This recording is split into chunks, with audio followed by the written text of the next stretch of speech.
Good morning, boys and girls. It's Miss Dixon, and on Monday we were given an assignment. Should children be allowed to have their own cell phones? We went over what an opinion writing piece should look like. Remember, you need to have your opinion, O, R, reasons, E, examples, and O, stating your opinion again. You need to have 3 reasons in your paper.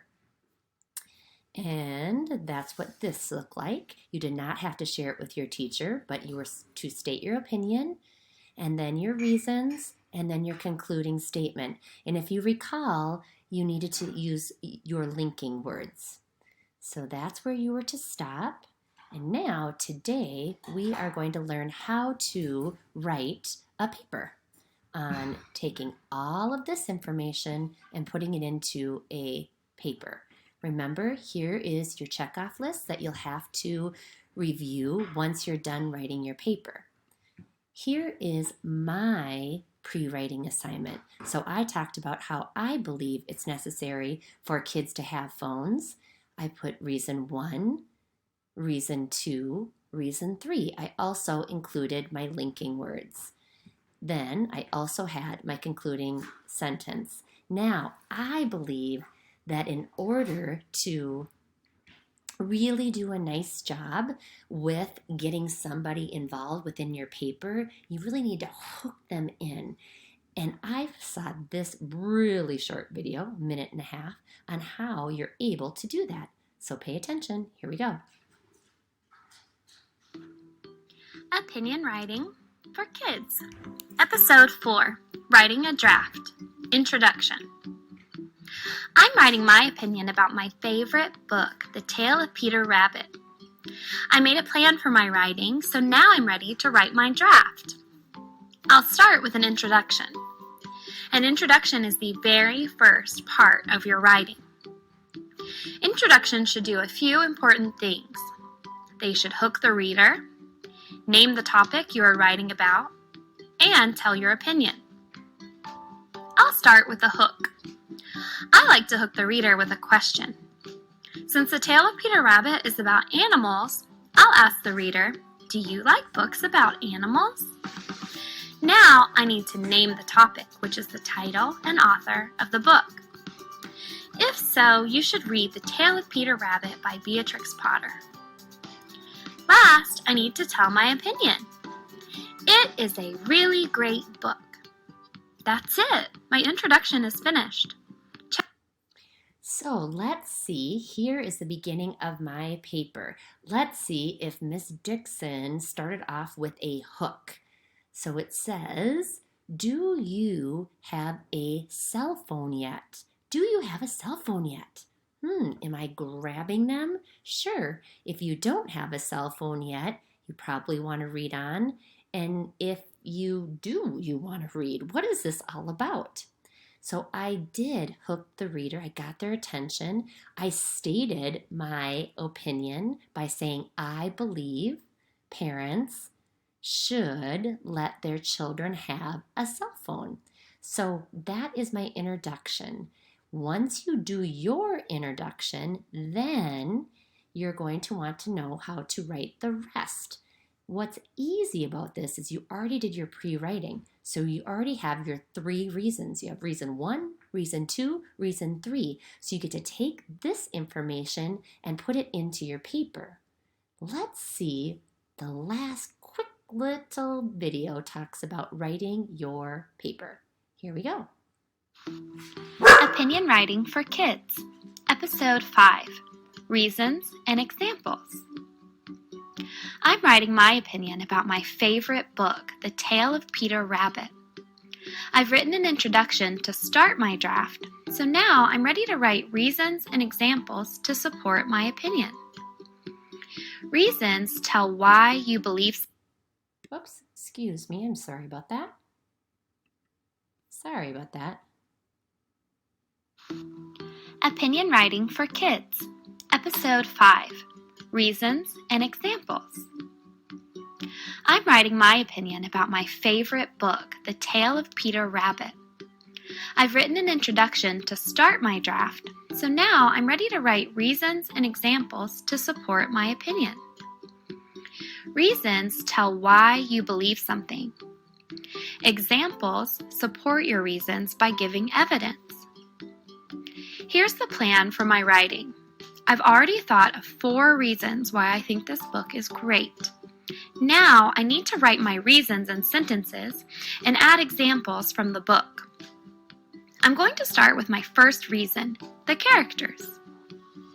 I think The Tale of Peter Rabbit is a great book because it has really cute characters. This sentence tells my reason. Now I will write an example from the book. For example, the little bunnies are named Flopsy, Mopsy, Cottontail, and Peter. They are fluffy and wear really cute clothes.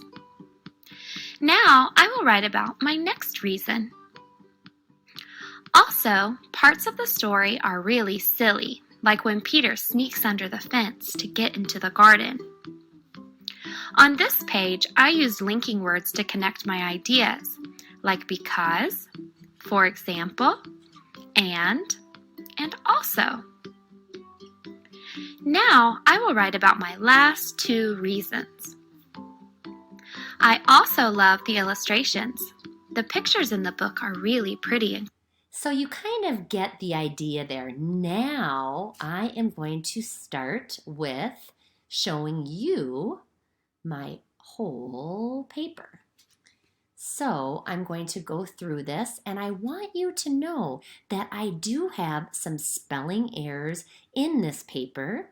And I want you to know that because I'm going to show you how to do spell check. That's what's so great about using our drive, because there's automatically spell check on there. So here we go. Do you have a cell phone yet? I believe parents should let their children have a cell phone when they feel they are responsible. Now, I'm going to go back to that, and I want you to ask yourself, does Miss Dixon have a hook? She sure does. Here it is. Do you have a cell phone yet? There's my hook. I usually ask a question. You don't have to ask a question, but that's what I like to do. There is my hook. Then, am I using a linking word to state my opinion? Yes, I am. I believe parents should.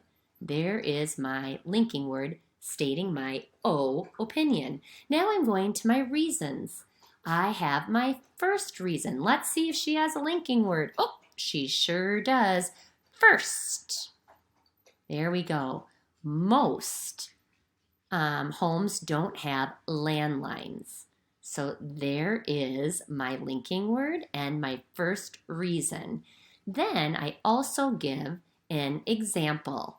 So I'm giving an example about having a landline, or what you should do if you don't have a landline. My second reason, do I have a linking word? Ding, ding, ding. Yes, I do. It is additionally. Additionally. There we go. Additionally, phones can help parents locate their children. All right, and then I'm giving my example to why, or how I should say, you can locate your children if they're lost. Next, do I have another in the last reason? Yes, I do. There it is, lastly. Lastly, cell phones support responsibility. And just like I said in my opinion at the beginning, I really believe that kids should not have a cell phone until they're responsible. It is a big, big responsibility. Like I told you before, my kids didn't get cell phones till they were in middle school, and one of my children didn't get it until the end of middle school because he wasn't responsible enough. He knew that was something that was so expensive, he would be nervous to have one. So he wasn't ready. All right, so that was lastly, our last one. Then I'm finishing with my O. I'm going to restate my opinion. So listen to how I did that. In conclusion. So I'm restating, in conclusion, the benefits of having a cell phone should be considered for children that, there again, are responsible. Now, if you don't know, maybe some of you already know, but in the drive, we can have spell check. So what we do is we click under Tools. I'm just going to move this little screen here. So we have Tools. So we can go to spell check, and right there I don't see spell check. Maybe it's under format. I think it's struggling right now because I'm in screencast. But when I was working with the student earlier, it is in Tools and it will say check your spelling now. So make sure that you check your spelling. That's very important. And usually you'll know if something's spelled wrong because it's underlined. And I had that in here because I wanted to show you how to correct your spelling. I'm hoping that you can figure it out on your own since it doesn't seem to be working when I'm doing this recording. But like I said, I believe in your drive, it's under the Tools button that says check spelling. So make sure that you always do that. So I finished my assignment. Now remember, you're going to go back and you're going to look at your checkoff list. Here's my checkoff list. And you're going to make sure that you did all of the following. If you did all of the following, you can check it off. Did you introduce your topic? Did you do spell check? All of these different things you want to make sure that you've done. I won't go through all of them because I want you to have time to ask your teacher questions about your paper. Remember also one other thing that you need to do is share your paper with your teacher so she can read it and give some suggestions. If you have any other questions, please do not hesitate to ask one of the fourth grade teachers. Have a great time writing your opinion about cell phones. Thank you.